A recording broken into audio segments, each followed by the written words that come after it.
Hi guys, for today's video, ayan, may tutorial po tayo about sa mga zero following. May nagtatanong bakit siya zero following, so ibig sabihin hindi siya nakafollow sa akin.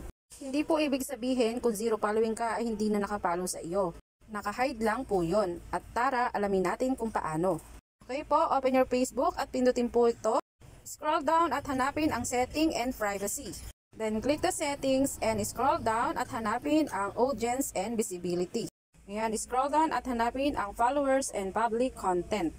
Pindutin nyo lang po yan at hanapin ang who can see the people, pages, and list you follow. At pindutin nyo lang po yon at click nyo lang po ang only me. After po nun, hindi na makikita kung sino ang nakafollow sa iyo. At ayan, bumalik na po tayo. Pindutin po natin ang arrow hanggang sa makapunta tayo sa ating profile. At ayan, click natin ang ating profile. Tingnan natin. Yan ang followers ko. At punta lang tayo sa... At pindutin natin to, view as. At ayan, pag napindot na, makikita na natin ang zero following. Yan ang makikita ng ating mga followers or friends. Zero following. Pero sa iyo, ang makikita mo pa rin ay yung kung ilan ang iyong na-follow.